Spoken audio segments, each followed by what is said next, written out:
जी महाराज की। सभी महानुभाव ध्यान दें, परम पूज्य महाराज श्री मंचिन हो चुके हैं। जो भी महानुभाव बाहर मेरी आवाज सुन रहे हो, गुणायतन में भी इधर उधर घूम रहे हो, उन सभी से अनुरोध है पांडाल में पहुंचकर अपना स्थान ग्रहण करें। रात्रि में भोजनशाला में जाने का प्रयास न करें। सभी पांडाल में पहुंचकर अभी तो वो उतना तो टिफिन लेके जा रहे हैं।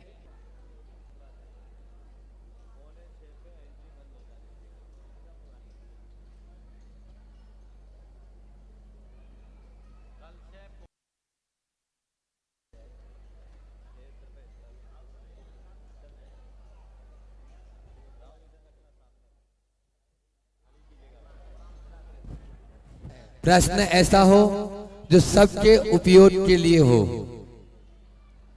व्यक्तिगत प्रश्न न हो, पंथवाद से जुड़ा हुआ प्रश्न न हो और पूजा पद्धति आदि को लेकर वो प्रश्न न हो। धर्म और जीवन व्यवहार से जुड़ी हुई जिज्ञासा होगी तो सबके काम आएगी, पूरा देश उसको सुनेगा और आपके लिए भी है लाभप्रद होगी। यह सत्र उसी का है। सैद्धांतिक प्रश्न भी न पूछें इस सत्र में। जिन भी महानुभावों की ऐसी जिज्ञासा हो जो धर्म और जीवन व्यवहार से हो संबंधित हो, वे पर्ची पर लिखकर अपना नाम के साथ में यहाँ तक पहुँचा देंगे। हम उनको यहाँ पर बुलाएंगे और वे अपने प्रश्न को परम पूज्य महाराज श्री के श्री चरणों में रख सकते हैं या हम आपकी ओर से वो प्रश्न यहाँ पर पूछेंगे।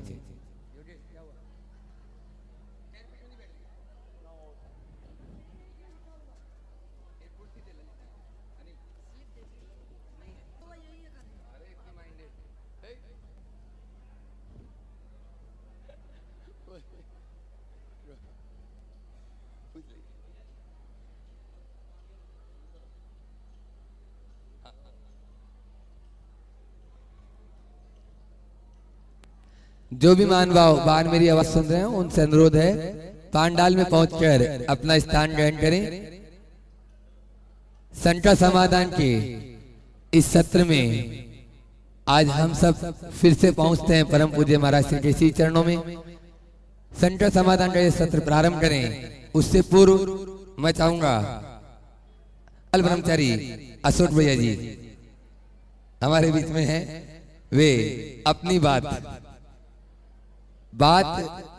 पते की कैसे भी कहो बहुत अच्छी लगती है और फिर त्यागी के मुख से सुने तो और अच्छी लगती है। जोरदार तालियों से हमारे भैया जी स्वागत अभिनंदन। भैया जी से अनुरोध वे अपनी जय बोलो अनंतानंद सिद्ध परमेश्वरी भगवंतों की, चिंतामणि श्री पार्श्वनाथ भगवान की, संत शिरोमणि आचार्य गुरुवर श्री विद्यासागर जी महाराज की, पूज्य मुनि श्री प्रमाण सागर जी महाराज की, पूज्य मुनि श्री विराट सागर जी महाराज की। बंधुओं, संत शिरोमणि आचार्य गुरुवर श्री विद्यासागर जी महाराज के परम प्रखर तेजस्वी प्रमाण वक्तृत्व के धनी मुनि श्री प्रमाण जी महाराज और मुनि श्री विराट सागर जी महाराज अनंतानंत सिद्ध परमात्माओं की इस पावन भूमि, जिनके सिद्धत्व से कण कण पावन है, उस पर आप सभी विराजित हैं, यहां आए हुए हैं। यह सौभाग्य है कि इस कलिकाल में जहां पर व्यक्ति अपनी संपत्ति अपनी संपदा का उपयोग अपने संसाधनों के लिए विषय भोगों के लिए करता है, इस काल में भी गुरुओं की महती अनुकंपा, उनकी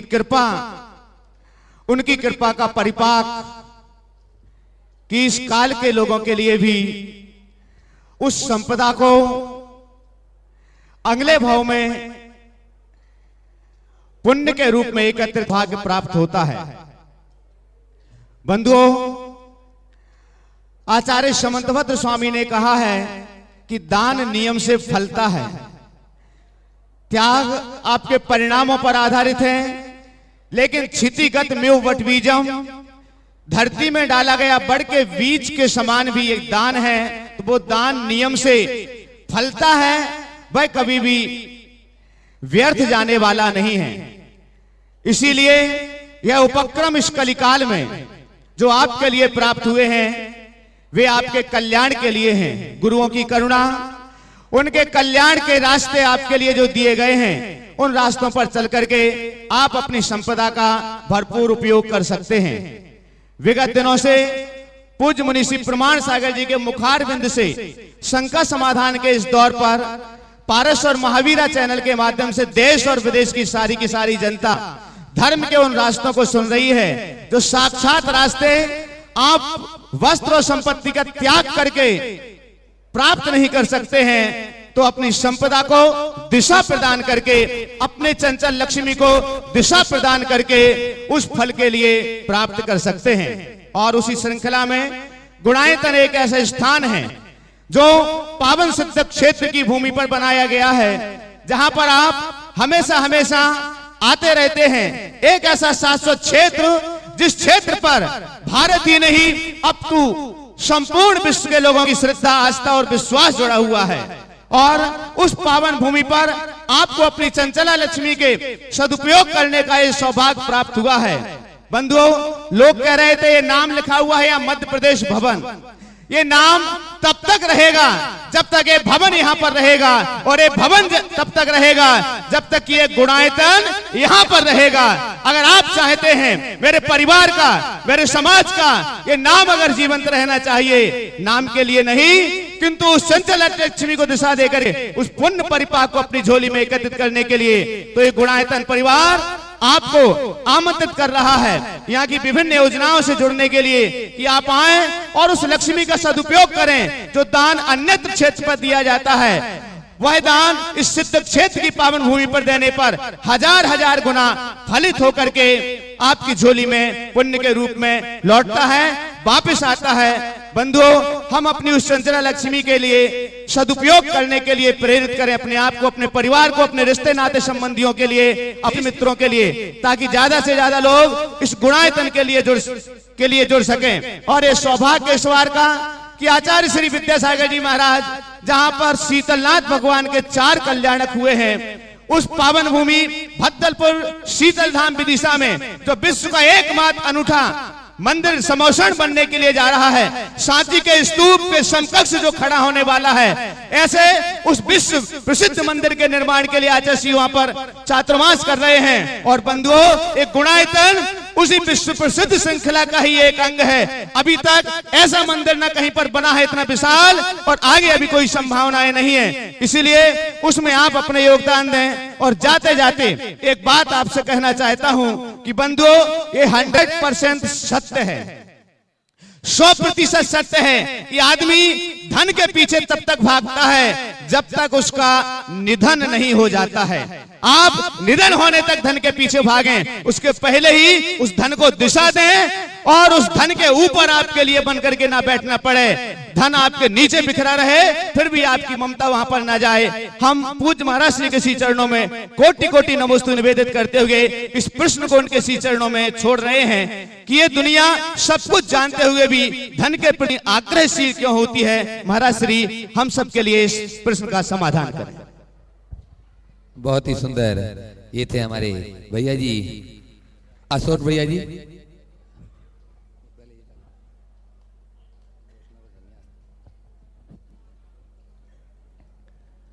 आज ट्रस्टी के रूप में जुड़ने वाले गुणायतन से श्री अजय कुमार भारती जैन, जयपुर राजस्थान, जोरदार तालियों से उनका स्वागत अभिनंदन करें। अभी उपस्थित नहीं है, नहीं तो मैं मंच पर आमंत्रित करता। श्रीमती शकुंतला अन्नासो महाजन, कोल्हापुर महाराष्ट्र, ये निर्माण सारथी के रूप में जुड़े हैं, जोरदार तालियों से उनका भी स्वागत। आज विधान हुआ था जयपुर वालों की तरफ से, उन्होंने स्तंभ के रूप में अपनी स्वीकृति दी है, जोरदार तालियां उन सभी महानुभावों के लिए। सूत्रधार के रूप में जुड़ने वाले हैं श्री मदन लाल जी जैन लखनऊ, श्री शांताबाई बंटी प्रदीप बंटी इंदौर। यदि उपस्थित हो तो मंच पर चले आए। श्री मदन लाल जी जैन लखनऊ, श्री शांताबाई बंटी प्रदीप बंटी मदन लाल जी जैन जो है वो हमारे दिलीप भाई को फोन से उन्होंने अपनी सीट रखी थी, जोरदार तालियों से उन तक अपनी सद्भावना पहुंचाएं।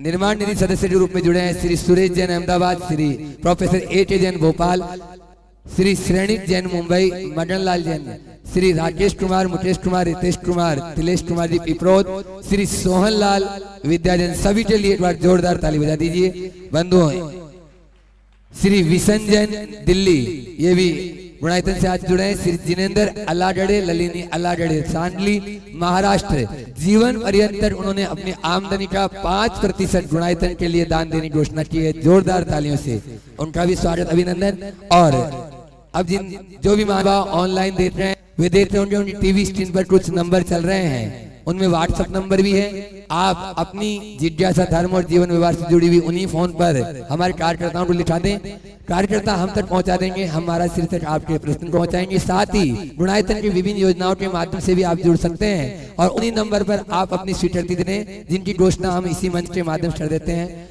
कर दूंगा। चलते हैं अब संख्या समाधान के इस सत्र में परम पूज्य महाराज श्री का आशीर्वाद प्राप्त करने। सर्वप्रथम आमंत्रित हूं कोलकाता से हमारे बीच में आज श्री अरियन जी सेठी यहाँ पर उपस्थित हैं, आमंत्रित कर रहा हूँ आए। प्रथम प्रश्न अपना परम पूज्य महाराज श्री के श्री चरणों में, श्री अरियन जी सेठी कोलकाता। अरिहंत सेठी सुपुत्र संतोष जी सेठी जो ट्रस्टी भी हैं और अध्यक्ष भी रहे हैं इसके पहले, अरिहंत भाई। नमो तु महर्षि। मेरे मन में जिज्ञासा है महर्षि कि मंदिर जाना जरूरी क्यों है रोज? अरिहंत ने पूछा है मंदिर जाना जरूरी। देखो यही प्रश्न एक बार एक दूसरे युवक से जब मैंने कहा, उसके परिवार के लोगों ने कहा कि महाराज इसको कहो कि मंदिर जाए, मैं उसकी तरफ मुखातिब हुआ तो उसने कहा महाराज जी मंदिर जाना क्यों जरूरी है। मैंने उससे पूछा ये बताओ अपनी ऑफिस जाते हो? बोले जाता हूँ। क्यों जाते हो? बोले ज़रूरी है। क्यों ज़रूरी है? कि ऑफिस नहीं जाए, पैसा नहीं कमाए तो जीवन का निर्वाह नहीं होगा। जीवन के निर्वाह के लिए ऑफिस जाना, कारोबार करना जरूरी है। तो मैंने कहा जीवन के निर्माण के लिए मंदिर जाना जरूरी है, धर्म करना। समझ गए? दुनिया में जितने भी साधन हैं वो जीवन के निर्वाह के साधन हैं। भगवान का मंदिर एक ऐसा स्थान है जो जीवन के निर्माण का स्थान है। यहाँ आकर हम प्रेरणा लेते हैं। दूसरी बात, आप सबके जेब में मोबाइल है। आपके मोबाइल का फंक्शन कब तक चलता है? जब तक कि उसकी बैटरी काम करती है। जब कि डिस्चार्ज होती है तो क्या करते हैं आप? उसको चार्ज करते हैं। कहाँ करते? जहाँ कहीं भी चार्ज कर लेते हैं? नहीं महाराज, पावर पिन पे चार्ज करना होता है। उसके लिए हम पावर पॉइंट ढूंढते हैं और उसको पिन में लगाते हैं, तब वो चार्ज होता है, तभी चार्ज होता है ना। तो मोबाइल को चार्ज करने के लिए चार्जर को आप पावर पॉइंट में ले जाकर पावर पिन से जोड़ते हैं, तब आपकी मोबाइल चार्ज होती है। मन को चार्ज करने के लिए भगवान के मंदिर में अपने आप को जोड़ोगे, आपका मन चार्ज हो जाएगा। तो मंदिर जाने के लिए, जीवन का निर्माण करने के लिए मंदिर जाना जरूरी है और अपने मन को ऊर्जावान बनाने के लिए मंदिर जाना जरूरी है। भगवान से अच्छी प्रेरणा पाने के लिए मंदिर जाना जरूरी है। मुझसे एक बार एक युवक ने बोला मंदिर से हमें क्या मिलता है? हमने कहा और कुछ मिले या न मिले, भगवान की उस मुद्रा को देखो तो भगवान कह देंगे तेरे जीवन की आदर्श स्थिति यही है। जब तू आया था तो कुछ लेकर नहीं आया, इस दुनिया से जाएगा तो कुछ लेकर नहीं जाएगा। ये जो चीजें हैं तेरे साथ जुड़ी हुई सब आडंबर है, यही छूट के रह जाने वाली है। बस इस बात को याद रख करके जी तो जिंदगी में कभी आसक्ति नहीं होगी और कभी बुराई नहीं पनपेगा। इसलिए मंदिर जाना। राजेश जी जैन जो ट्रस्टी हैं सागर से, इसके की दूसरों को बुलाए। पहला प्रश्न अशोक जी ने अपनी प्रस्तावना के साथ रखा था और बहुत महत्वपूर्ण प्रश्न था और उस प्रश्न को भी मैं यहाँ ले लेना चाहता हूँ। उन्होंने पूछा धन की उपयोगिता न होने पर भी लोग धन के पीछे इतना क्यों पीछे लगे रहते हैं। और एक बहुत अच्छा वाक्य है जो मुझे बहुत प्रभावित किया कि मनुष्य धन के पीछे तब तक लगता है जब तक उसका निधन ना हो जाए। बंधुओं, धन की दीवानगी का कारण धन की आवश्यकता नहीं, धन की आसक्ति। हमारा धर्म गृहस्थ को धनार्जन करने का निषेध नहीं करता। धर्म कहता है जीवन के निर्वाह के लिए आवश्यक धन जोड़ो, लेकिन सदैव एक बात का ध्यान रखो कि तुम्हारा ये जो पैसे कमाने की तुम्हारी जो प्रवृत्ति है वो रिक्वायरमेंट है या डिजायर। रिक्वायरमेंट को पूरा किया जा सकता है, डिजायर एंडलेस होती है, वो कभी पूर्ण नहीं होती।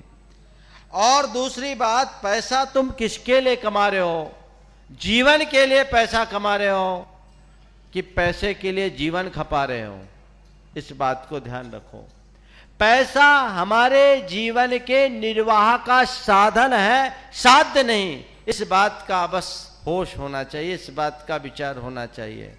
जो व्यक्ति पैसे को ही साध्य मान लेते हैं वे लोग जिंदगी भर पैसे से चिपक कर रह जाते हैं, और जो व्यक्ति पैसे को जीवन निर्वाह का साधन मानते हैं वे पैसा कमाते हैं पर उसका सदुपयोग करते हैं, उसमें आसक्त नहीं होते। कल बिल गेट्स की बात आई, दुनिया के बड़े धनपतियों में शुमार बिल गेट्स।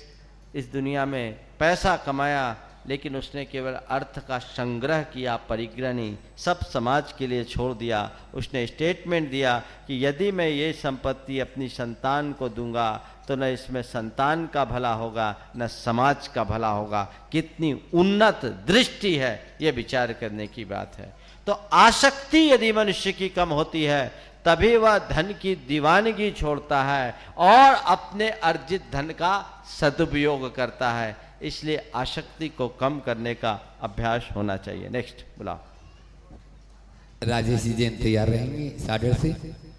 महाराज श्री, जीवन में सबसे अधिक महत्व मस्तिष्क का है, फिर भी हमारे देश में मस्तिष्क के बजाय पैरों को ही क्यों प्रणाम किया जाता है? पैर छूना मात्र परंपरा है या इसमें कोई वैज्ञानिक तत्व है? देखो, ये भारत है और भारत में हमेशा चरित्र की पूजा की गई। आचार को धर्म कहा और चरित्र को पूजा। हम अपने पूरे शरीर के अंगों में देखें तो मस्तिष्क को ज्ञान का प्रतीक माना जाता है। देश में ज्ञानियों को सम्मान नहीं मिला, हमारे देश में साधु संतों, ऋषि मुनियों, तपस्वियों, त्यागियों को सम्मान मिला, क्योंकि ज्ञान तो कोई भी पा सकता है पर चरित्र का धन कोई बिरला ही पाता है, और चरित्र ही जीवन का सच्चा धन है। चरण आचरण का द्योतक है, इसलिए हमारे देश में चरण पूजा जाता है। और इसके पीछे एक वैज्ञानिक कारण भी है। हमारे शरीर से जो भी ऊर्जा उत्पन्न होती है उस ऊर्जा का प्रवाह होता है, और ऊर्जा हमारे शरीर के नाखूनों से बाहर जाती है, उसमें भी पाँव के नाखून से ज़्यादा।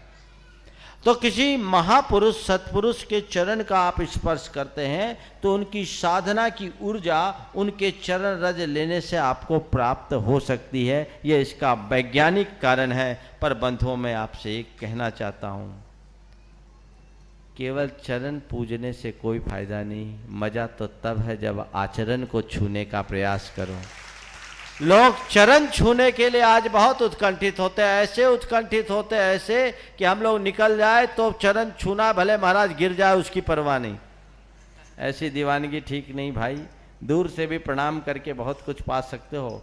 आचरण का जो स्पर्श करते हैं वो पूज्य बन जाते हैं, और चरण को जो छूते हैं वे केवल चरण चंचरीक बन करके रहते हैं। आचरण छूने का अभ्यास हमारा होना चाहिए। हे गुरुवर, चरणों में कोटि कोटि नमन। हे गुरुवर, मेरा प्रश्न है, विदेश क्षेत्र में श्रीमंदर भगवान होते हैं, क्या उनके मुख जाने के बाद वही नाम के दूसरे तीर्थंकर होंगे, या उनके माता पिता के नाम भी मैंने पढ़े हैं, क्या उनके माता पिता के नाम भी एक से होते हैं? देखो, विदेश क्षेत्र में जो 20 तीर्थंकर है, सीमंधर, युगमंधर, बाहु, सुबाहु आदि, ये में ऐसी अवधारणा है कि यही 20 तीर्थंकर हर काल चक्र में इन 20 का नाम सदैव बना रहता, 20 फिक्स हैं।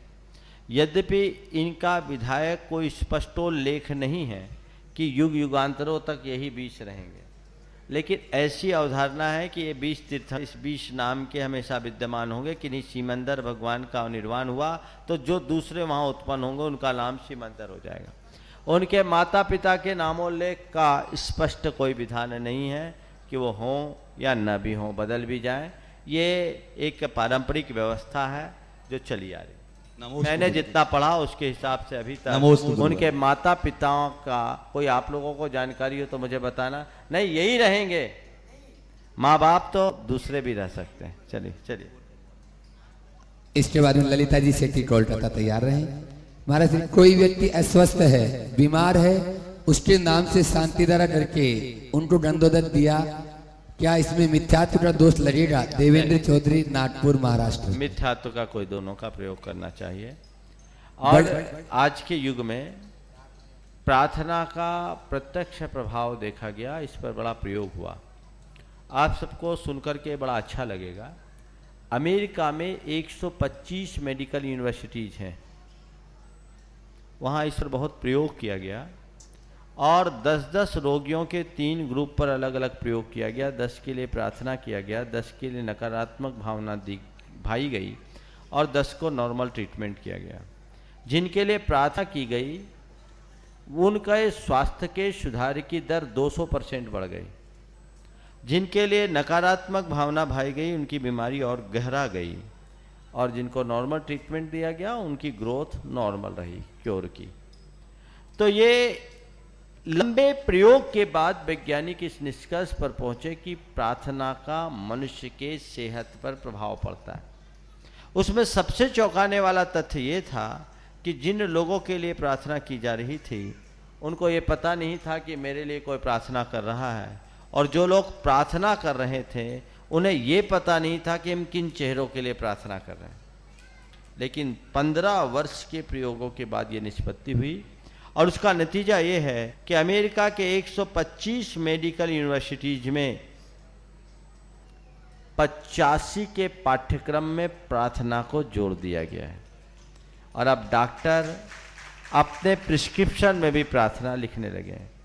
तो भगवान की पूजा पाठ, जैसे आप इलाज कराते हैं, दवाई खाते हैं, इसी तरह पूजा पाठ मंत्र जाप आदि का प्रयोग करें तो उससे पॉजिटिव एनर्जी का फ्लो उधर बढ़ता है, और ये बढ़ी हुई पॉजिटिव एनर्जी आपके स्वास्थ्य के सुधार में निमित्त बन सकती है। हालांकि ये बाह्य निमित्त है, भीतरी निमित्त हमारा कर्म है, लेकिन कर्म के सुधार में सहायक होते, इसलिए उनके नाम से, उनके स्वास्थ्य की कामना से शांति धारा आदि करने में कोई बुराई नहीं है, बल्कि मैं कहता हूँ जरूर करना चाहिए, क्योंकि आपके हाथ में दवा और दुआ ही है। महाराज श्री के चरणों में कोटि कोटि नमोस्तु। महाराज श्री, मन में जिज्ञासा है कि हम लोग गृहस्थ में रहते हैं और गृहस्थ में रहते हुए सम्यक दर्शन, सम्यक ज्ञान, सम्यक चारित्र की तरफ कैसे आगे बढ़ सकते हैं, उसके बारे में विस्तार से बताएं। गृहस्थ छोड़ नहीं पाते हैं। मोक्ष मार्ग में आगे बढ़ने का सबसे सरल और सधा हुआ उपाय है मोक्ष मार्गियों के पीछे लग जाओ। समझ गए? खरबूजे को देखकर खरबूजा अपने आप रंग बदल देगा। समझ गए? ये तो शायद एक्सपीरियंस की भी बात होगी। तो ये अपने आप देखो, शास्त्र से जो प्रेरणा मिलती है वो मूक प्रेरणा होती है, और सद्गुरु से जो प्रेरणा मिलती है वो मुखर प्रेरणा होती है, वो बहुत बड़ी प्रेरणा। इसलिए मोक्ष मार्ग पर अपने आप को आते हैं तो मोक्ष मार्गी के पीछे लगना शुरू कर दो। धीरे धीरे रास्ता अपने आप बदलता जाएगा, वैराग्य के भावों में अभिवृद्धि होगी, ज्ञान का अंदर ज्ञान में निर्मलता आएगी, परिणाम सुधरेंगे, अपने आप आगे बढ़ने का भाव बढ़ जाएगा। इसके बाद में श्रीमती संगीता जैन, उषा सिंगई जबलपुर और सुनील जी ललितपुर, तीनों तैयार रहेंगे एक साथ। महाराज, श्री त्यागी वृत्ति अगर एलोपैथी दवा का उपयोग करते हैं तो क्या उन्हें दोष लगता है? श्रीमती राजुल जैन, झालावाड़, राजस्थान। देखिए, मेरी धारणा यह है कि हम पैथी से नहीं बंधे, हम व्रत से बंधे। मेरी दृष्टि में सभी आयुर्वेद औषधियाँ शुद्ध नहीं हैं और सभी एलोपैथी की दवाइयाँ अशुद्ध नहीं। हमारा व्रत अहिंसा का है। जिस औषधि में प्रत्यक्ष अप्रत्यक्ष रूप से किसी भी प्रकार से त्रस्त जीव का घात है, उसे व्रतियों को स्वीकार नहीं करना चाहिए, और जिसमें नहीं है वो किसी भी पैथी का है, उसे स्वीकारने में संकोच नहीं करना चाहिए, क्योंकि एलोपैथी में भी आज बहुत सी सिंथेटिक औषधियाँ हैं, उनको अगर स्वास्थ्य के लिए लेना पड़े तो उसमें कोई ऐतराज मेरी दृष्टि में नहीं होना चाहिए। जल्दी आओ। हाँ, महाराज श्री के चरणों में कोटि कोटि नमन। आगे आगे। हाँ, हमारी गुरु स्वाध्याय गुरु कुंवर भाई जी का प्रश्न है कि समूह शरण में जो चैत्य और चैत्यालय होते हैं, समूह शरण में और जो प्रतिमाएं होती हैं तो क्या वो प्रतिष्ठित होती हैं, और समूह शरण जब विकृत होता है तो वो मूर्तियां कहाँ जाती हैं? देखिए, समूह शरण दिव्य होता है और समूह शरण का सारा जितना भी मटेरियल है वो सब दिव्य होता है।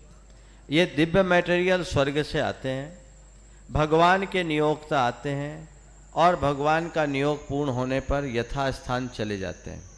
तिलोय पंडिती में एक ऐसा प्रकरण आता है कि स्वर्ग में व्यवसायपुर नामक एक स्थान होता है जो इस सब प्रकार के सामग्री का भंडार है।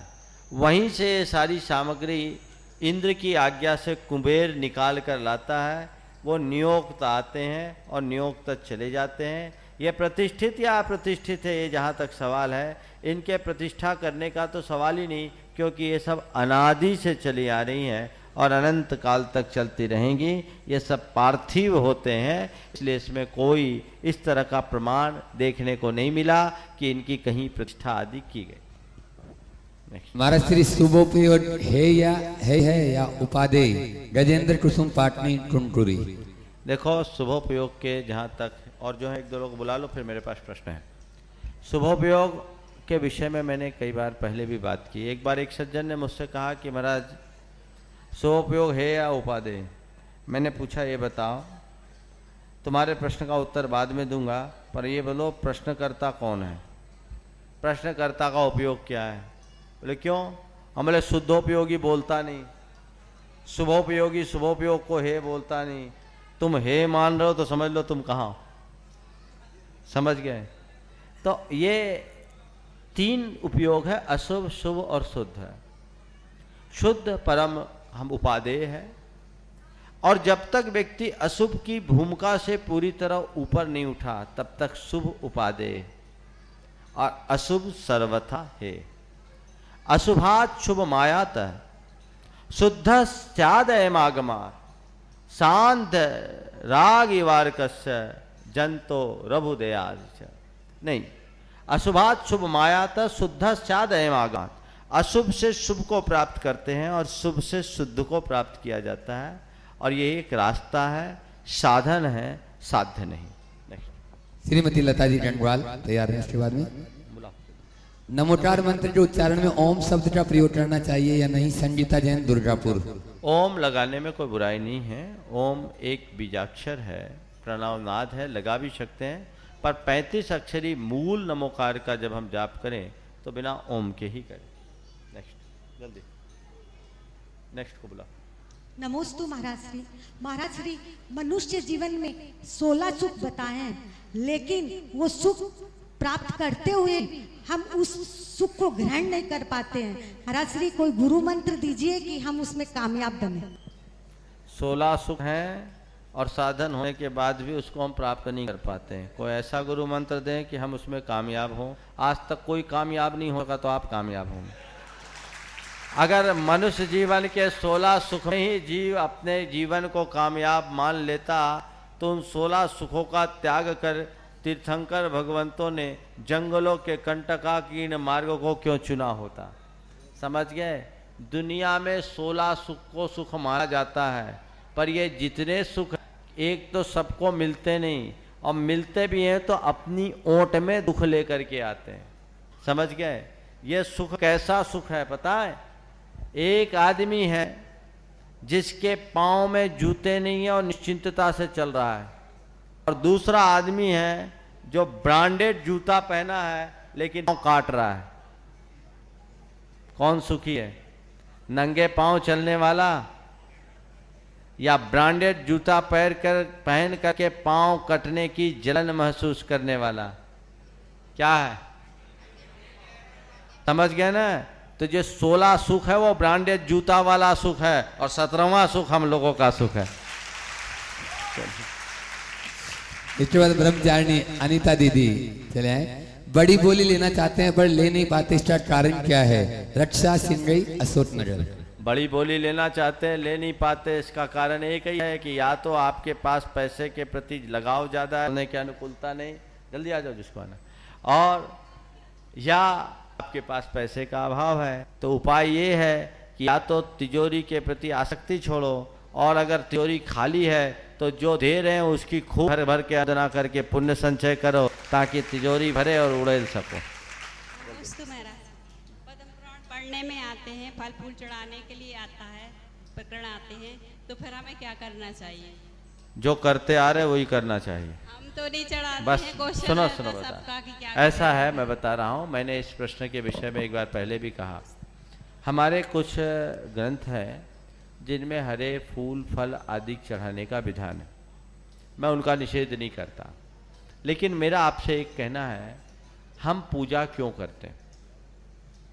पूजा अपने वीतराग भावों की पुष्टि, और हमारा मूल धर्म अहिंसा है। अगर हम भगवान की पूजा आराधना कर रहे हैं और भगवान के चरणों में आप सूखे द्रव्य भी चढ़ा रहे हैं तो कोई बुराई नहीं है, और फूल फल चढ़ा रहे हैं उसमें जीव हिंसा दिख रही है, एक फूल में असंख्य अनेक जीव देखने को मिल रहे हैं, फिर भी आप चढ़ा रहे हैं, जीव हिंसा हो रही है। पुण्य कितना कमाए ये तो आपका परिणाम जानता है, लेकिन जीव कितने मर रहे हैं वो आपकी आंखें देख रही है। अब आपको तय करना है कि फूल चढ़ाने का आग्रह रखना है या भगवान के पूजनों में अपने आप को अर्पित करने की भावना रखना है, यह आप तय करें। इन विषयों में विवाद नहीं पड़ना चाहिए, जहाँ जैसी परिपाटी है उसको वैसे ही चलाते रहना चाहिए। हमारा मूल वीतराग भावों की पुष्टि और अहिंसा धर्म के पालन का होना चाहिए। नमोस्तु महाराष्ट्री, हम ये पूछना चाह रहे हैं कि जब हम आचर्षी का परिधान करते हैं तब भीड़ में हम छिल जाते हैं। वैसे तो हम पूर्णतः 16 के कपड़ों में ही रहते हैं, लेकिन जब हम छिल जाते हैं तो हमें ऐसे में महाराष्ट्री को आहार देना चाहिए कि नहीं? झूठ बोलने का फल क्या मिलता है बताओ? हाँ, झूठ बोलने का फल क्या होता है? पाप। और गुरु के आगे झूठ बोलने का फल महापाप। आप छुआ गए और महाराज को शुद्धि बोल रहे हैं, मन शुद्धि, वचन शुद्धि, काय शुद्धि, काय की शुद्धि, लेकिन महाराज जी भीड़ तो पाप। समझ गए? चलो बात साफ हो गई, आगे विवेचना चंद्रकला जी पाटनी तैयार है। किसी व्यक्ति का देव प्रमन होने के बाद में कुछ लोग मंदिर में शांति विधान करते हैं, कुछ घर में डिटर्जेंट डेली, कहाँ करना उचित है? भैया जहाँ करना है सो करो, शांति विधान करो, ठीक है ना। ऐसे पाठ आराधना अधिक मंदिर ही मूल स्थल है, पर कई लोग घर में करते हैं। अब हमसे एक बार एक बच्चे ने प्रश्न पूछा, महाराज जी जाता है तो मरने के बाद शांति पाठ ही क्यों करते हैं? आपके मन में भी आया होगा, मर जाता है तो मरने के बाद शांति पाठ ही क्यों करते हैं? मैंने कहा भैया अगले के पास घर था, मकान था, संपत्ति थी, पत्नी थी, परिवार था, सब कुछ था, एक शांति नहीं थी, सो मरने के बाद शांत पाठ कर रहे। चलो नमोस्तु महाराष्ट्री। आज अल्ट्रासाउंड के माध्यम से गर्भवती महिला का पता चल जाता है कि उसके बेटा है कि बेटी गर्भ में, तो उसका बेटी का गर्भपात करवा दिया जाता है, तो उसे समाज को कितनी हानि होगी और उस गर्भपात कराने उसका क्या दुष्परिणाम भोगना पड़ेगा? देखिए, गर्भपात एक बहुत क्रूर कर्म है, इसे कराने की बात तो बहुत दूर, सोचना भी नहीं चाहिए, कल्पना भी नहीं करना चाहिए। हमारा मूल धर्म अहिंसा धर्म है, और किसी जीव का घात करना एक बहुत बड़ा पाप। और ये गर्भपात में अगर किसी की हत्या की जा रही है गर्भपात के द्वारा, गर्भपात कोई सामान्य ऑपरेशन नहीं है, एक जीते जागते इंसान की हत्या, और दूसरे की हत्या नहीं, अपने ही कलेजे के टुकड़े की, अपने ही जी के लाल का हलाल है। ये हत्या बहुत बुरी हत्या, सबसे क्रूर हत्या, ऐसा कर्म कभी नहीं करना चाहिए। और ये इसका ही दुष्परिणाम है कि समाज में लड़के और लड़कियों का लिंगानुपात बिगड़ गया। आज लड़कों की शादियां नहीं हो पा रही, क्या स्थिति होगी उस दिन की कल्पना करो जिस दिन ये समाज नारी विहीन हो जाएगा। तो समाज का रूप कितना रौद्र रूप हो जाएगा, कितना क्रूर हो जाएगा, क्योंकि नारी करुणा, ममता, सहिष्णुता और क्षमा की प्रतिमूर्ति होती है। जिस दिन नारी चले जाएगी उस दिन समाज से करुणा, ममता, क्षमा और सहिष्णुता खत्म हो जाएगी और इन गुणों से रहित समाज बर्बर क्रूर समाज माना जाएगा। इसलिए समाज को इसके प्रति चेतने की जरूरत है। मैं उन लोगों से कहना चाहता हूँ, खासकर माताओं से, बहनों से कहना चाहता हूँ, जीवन में कभी भी इस तरह का कृत्य मत करना। एक सामान्य व्यक्ति की हिंसा करना पाप है और जीते जागते पंचेंद्रिय की हिंसा करना पाप है। इससे भी बड़ा पाप अपने पेट में पलने वाले बच्चे की हत्या करना, क्योंकि ये हत्या एक व्यक्ति की हत्या नहीं, ये हत्या है वंश की, ये हत्या है करुणा की, ये हत्या है मातृत्व की, ये हत्या है धर्म की। जिस संतान की हत्या पेट में की जा रही है उसके अंदर कैसी योग्यताएं कौन जानता। कल जन्म लेकर वो कौन संत महात्मा बन जाए, देश दुनिया का उद्धारक बन जाए, पर उसकी उन सारी संभावनाओं को पेट में ही समाप्त कर देना कितना बड़ा पाप। मैं तो इतना जानता हूं कि एक बच्चे के जीवन में जब भी कोई खतरे का आभास होता है सीधे माँ के आंचल में जाता है और माँ उसे अपने आंचल में ढांकती है, बच्चा निश्चिंत हो जाता है। गोद में पलने वाले उस बेटे के प्रति माँ कितना प्यार लुटाती है मुझे पता नहीं। एक बच्चा जो जन्म ले लिया उसको कोई संकट आए तो माँ के पास आ रहा है, अब वो बच्चा कहाँ जाए जिसकी खुद उसकी हत्या पर आमादा है, हत्या पर तुली हुई है, क्या कहाँ जाए, किसे रोए। उस बच्चे का आखिर दोष क्या, यही ना कि तुम इच्छा के विरुद्ध हुआ। यदि तुम्हें उसकी आवश्यकता नहीं थी, इच्छा नहीं थी, तो बीज बोया ही क्यों। बीज बोने पर फल तो खाने के लिए तैयार होना ही चाहिए। मैं कहना चाहता हूँ, गोद में पलने वाले शिशु पर तुम्हारे मन में असीम प्यार और कोख में पलने वाले की हत्या, ये कैसा मातृत्व। विचार करो, ये बड़ा क्रूर कृत्य है, जीवन में कभी मत करना। और यदि जिंदगी में कभी किया हो तो इसका प्रायश्चित जरूर लेना, क्योंकि जो माँ अपने शिशु की हत्या कर दी वो माँ नहीं हत्यारिन है, वो सूतकग्रस्त है। पिता नहीं हत्यारा है, उसको भी सूतक है। और जब तक इसका प्रायश्चित न ले लो गुरु से, तब तक सच्चे अर्थों में न तो मुनियों को आहार देना चाहिए, न भगवान का अभिषेक करना चाहिए, क्योंकि तुम्हारे हाथ नापाक। प्रायश्चित जरूर लेना, ये बहुत बड़ा पातक है और इससे अपने आप को बचाना। ऐसे कई प्रसंग मेरे पास आए, लड़का लड़की में भेद तो करना ही नहीं चाहिए, लेकिन एक दो प्रसंग मेरे पास ऐसे आए। एक बार मन हो गया, पेट अल्ट्रासाउंड कराने के बाद मालूम पड़ा लड़की है, एबॉर्शन करा लिया। एबॉर्शन करने का मन बना लिया, फिर मन बदल गया, बाद में बच्चा हुआ तो लड़का हो गया। ये भी हुआ। एक महिला, एक दंपति मेरे पास आए, उनने अपना शादी के तुरंत बाद पेट में बच्चा आ गया, सोचा इतनी हड़बड़ी क्या है, उनने उसका एबॉर्शन करा लिया। आज वो रोती हैं, शादी हुए 22 साल हो गए, कोख ही छिन गई। अब मां बनने की स्थिति नहीं बची। कब तुम्हें कैसे कर्म का उदय आ जाए कहा नहीं जा सकता। इसलिए इस तरह के क्रूर कृत्य कभी भी मत करना, ये बहुत बड़ा पाप है। न करना, न कराना, न करने वाले की अनुमोदना करना, इस तरह के कृत्यों का परिणाम बहुत अच्छा नहीं माना जाता। ऐसा ध्यान में रख करके चलना चाहिए। जो चिकित्सक भी इस तरह का कार्य करते हैं, कितने पाप के भागी हैं। एबॉर्शन सेंटर लोग खोल बैठते हैं, ये एक प्रकार का कसाई खाना है। तुम्हारी कमाई तो यहीं छूट जाएगी, पर वो जो तुम्हारा पाप है कितने भावों तक पीछा करेगा कह नहीं सकते। इसलिए ऐसे कृत्यों से बचना चाहिए। और कोई है तुम्हारे पास? बस ठीक। मेरे हमारे यहाँ जैन अभी अभी आया महाराज, 1 मिनट। हमारे यहाँ जैन मंदिर नहीं है, अन्य मंदिर में दर्शन के लिए जा सकता हूँ। डॉक्टर रमन लाल जी बढ़ जाते हैं, चूरू महाराष्ट्र। भैया मंदिर में भगवान हो, भगवान वही हो जो बीतरागी हो। तो जहाँ बीतरागता हो, बीतरागता के साधन हो, वहीं पूजा अर्चा आप करें। ताकि सारा आपका काम ठीक से हो। मेरे पास कुछ प्रश्न और वो उस प्रश्नों में मैं यहाँ रख रहा हूँ। मोक्ष मार्ग प्रकाशक ग्रंथ में आश्रव तत्व के बीज श्रद्धान में प्रशस्त राग को बंध का कारण बना है, उसे हे कहा गया है। तो क्या हम अरहंत भगवान की भक्ति आदि कार्य हे बुद्धि से करें? देखिए, मैं मोक्ष प्रकाशक ग्रंथ के विषय में कहता हूँ। पंडित टोडरमल जी द्वारा रचित मोक्ष मार्ग प्रकाशक अपने आप में बहुत अच्छा ग्रंथ है, लेकिन इस ग्रंथ को ही आप आगम मानने की भूल मत करें। टोडरमल जी एक विद्वान थे और टोडरमल जी ने मोक्ष मार्ग प्रकाशक की रचना की और ये उनकी रफ कॉपी थी।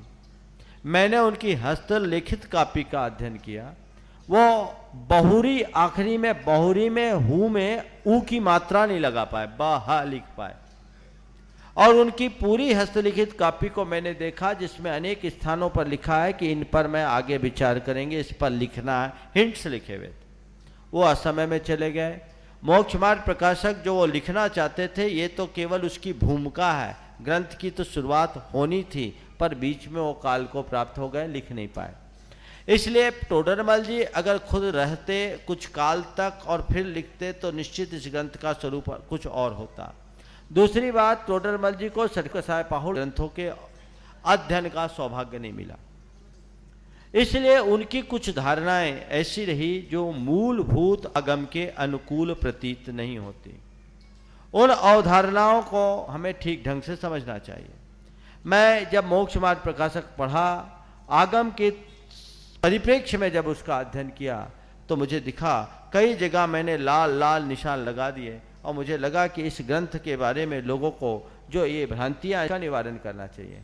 गुरुदेव ने मुझे कहा कि पंडितों पर लेखनी मत चलाओ, इसलिए मैंने उसे ड्रॉप कर दिया, नहीं तो मैं उस पर काम कर रहा था। मोक्ष मार्ग प्रकाशक की प्रमुख अवधारणाओं का समीक्षात्मक अध्ययन। तो ये कई चीजें ऐसी हैं जो आगम के अनुकूल नहीं है। आगम में आश्रव तत्व के विपरीत श्रद्धान में प्रशस्त राग को बंध का कारण माना है, ये गलत है।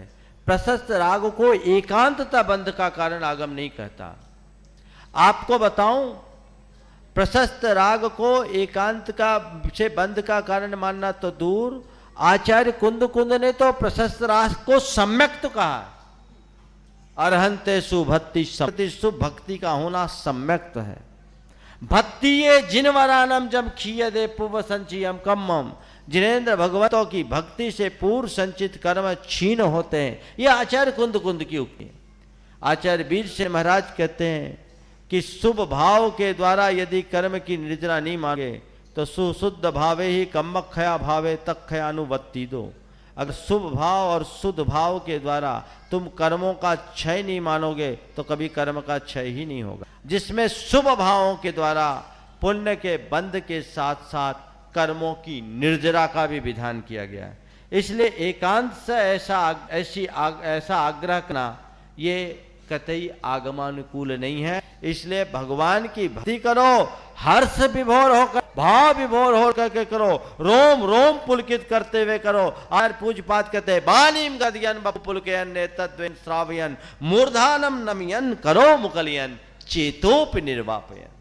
गदगद वाणी से रोम रोम पुलकित करते हुए आंखें झर जाए, कर मुकलित हो जाए, सिर नवा लो, हृदय अर्पित करके भगवान की भक्ति करो। इसमें ऐसा सोचना कि अरहंत आदि की भक्ति हे बुद्धि से करना आगम के अनुकूल नहीं। आचार्य गुरुदेव जब रत्नगंज सावकाचार पढ़ा रहे थे तो उनसे एक बार पूछा कि महाराज कुछ लोग कहते हैं कि भगवान की भक्ति हे बुद्धि से करना चाहिए, उसके लिए क्या कहें? उन्होंने बहुत अच्छा उत्तर दिया। जो कहते हैं भगवान की भक्ति हे बुद्धि से करना चाहिए, गुरुदेव ने कहा उनका उपदेश हे बुद्धि चाहिए। नहीं आई समझ में? रिपीट करो। जो कहते हैं भगवान की भक्ति हे बुद्धि से करना चाहिए, तो गुरुदेव ने कहा उनका उपदेश ही हे बुद्धि से सुनना चाहिए। वो उपदेश उपादेय नहीं है, ये आगम के अनुकूल नहीं है। आचार्य समंतभद्र महाराज ने लिखा देवादिदेव च परिहरणम सर्व दुख निर्हरणम काम दुही काम दाहिनी परिचुनिया दादृतो नित्यम। देव जिनेन्द्र भगवान के चरणों परिचरणम उनकी पूजा सर्व दुख निरहय है। काम दाहिनी हमारे अंदर की इच्छा काम को नष्ट करने वाली है, कर्मों की निद्रा कराने वाली है। इसलिए परिचुनियात इनकी पूजा करें। कैसे? हे बुद्धि से नहीं, आदृतो आदर पूर्वक करें। इसलिए आगम को आगम की तरह देखें, उसको तोड़ मड़ोड़ करके देखने की जरूरत नहीं है। एक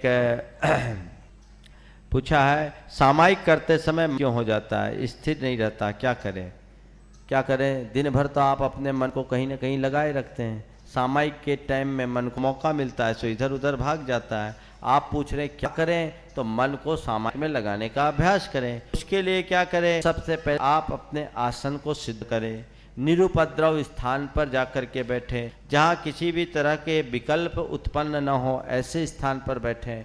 और बैठने के बाद अच्छे से मन को शांत करें। कुछ उसके पहले जैसे आपकी गाड़ी तेज गति से जा रही हो और एकदम ब्रेक लगाए तो क्या होता है? लगाते हो क्या? नहीं। क्या करते हैं महाराज?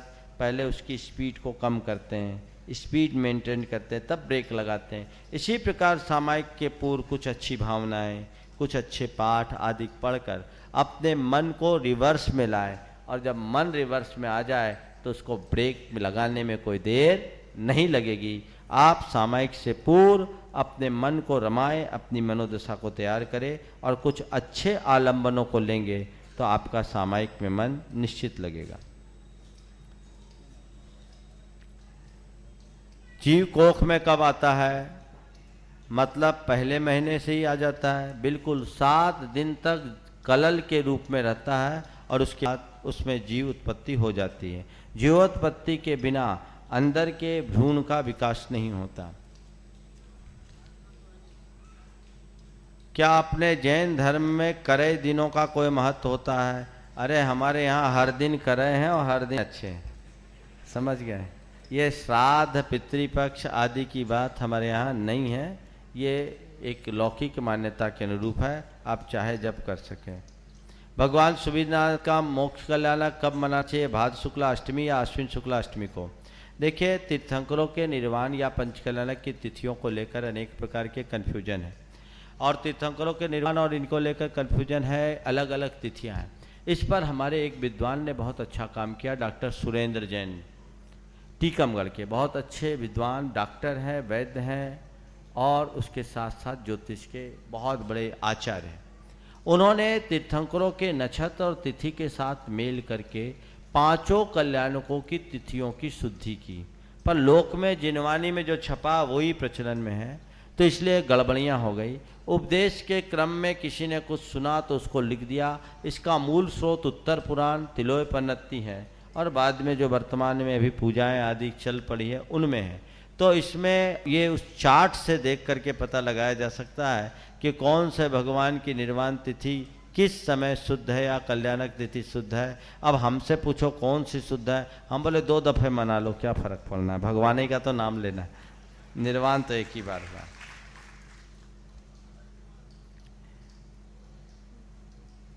देव दर्शन और अभिषेक का नियम पारस चैनल पर देखकर चल सकता है क्या? मैं आपसे पूछ रहा हूं, आज अभी प्रश्न मंच सुन रहे हो आप, जो मजा यहां आ रहा है वो लाइव में आ रहा था क्या यहां आने से पहले? हाँ महाराज, वहां प्रश्न मंच सुन करके तो यहां आए हैं। कई लोग मुझसे बोलते हैं महाराज प्रश्न मंच सुना, आपकी याद आने लगी, चलो महाराज के पास चलना है तो आए। तो जो मज़ा यहाँ वो मज़ा वहाँ है क्या? नहीं है ना। तो मैं इतना ही कहता हूँ, पारस चैनल वालों को धन्यवाद दो कि कुछ ना कुछ मज़ा तो देता है, पर उसमें संतुष्ट नहीं हो, क्योंकि ये इससे आधार पर बनाओ, जब चैनल में इतना मज़ा है तो असली में कितना मज़ा होगा। इसलिए चैनल छोड़ो, असली का मज़ा लो। समझ गए? ये केवल सुनने के लिए है, देखने के लिए, छूने की गुंजाइश है क्या? हाँ, जो अशक्त है, बीमार है, वृद्ध है, या घर से मंदिर बहुत दूर है, तो सर्वनाशे समुत्पन्ने अर्धम त्यजति पंडिता।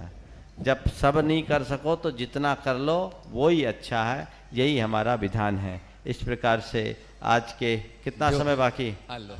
गया। हो गया काम खत्म। चलिए आज का सत्र पूरा हो गया। हाँ, कल हो जाएंगे। चलिए, ये शंका समाधान में आप लोगों ने भरपूर आनंद लिया। हाँ, चलने दें, टाइम है, 2-3-4 मिनट और ले लेता हूँ। पर्वत पर जो चरण पादुकाएं बनी हैं उनको टोंक या कूट क्यों कहते हैं? टोंक, कूट शब्द का अपभ्रंश रूप है। कूट कहलाते हैं पर्वतों की चोटियाँ। ये जहाँ जहाँ भगवान के टोंक बने हैं ना, वहाँ ऊंची ऊंची चोटियाँ थी। पर्वत इतना ही ऊंचा नहीं था, बहुत ऊंचा था। 12 योजन इसका विस्तार था। अगर ऊंचा होता तो बड़ा गलबल हो जाता, यही चढ़ने में तो हालत पस्त हो जाती। प्रकृति ने अच्छी व्यवस्था की कि आदमी की साइज घटी तो पर्वत की भी साइज घट गई, समझ गए?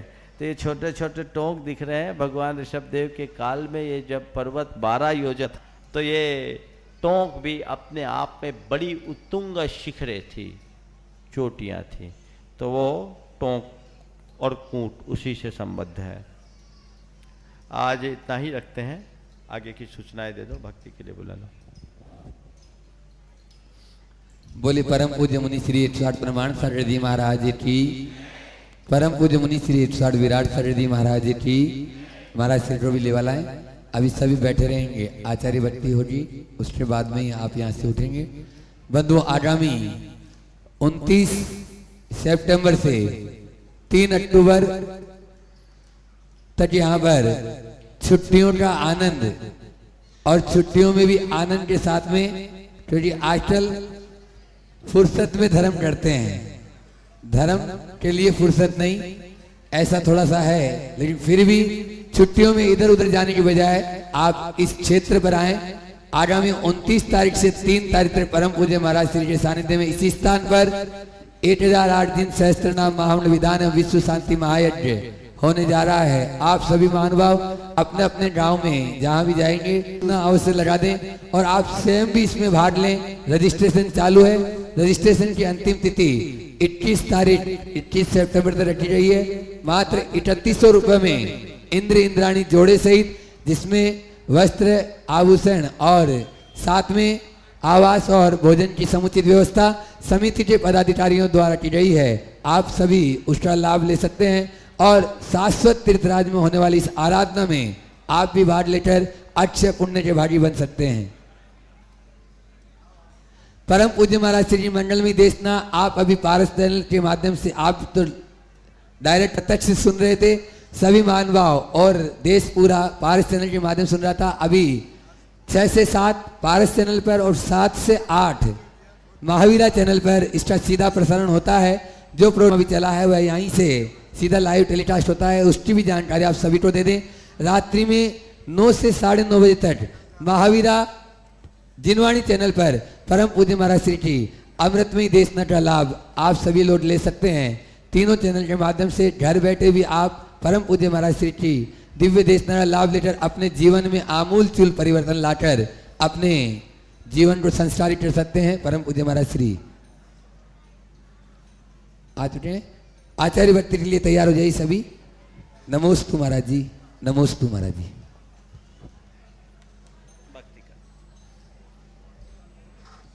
अथपरानिक आचार्य बंदायाम सिद्ध भक्ति का श्रम करो। कन्हैयालाल जी, इनका दान स्वीकार करो और आप सब इसके दान की अनुमोदना करो।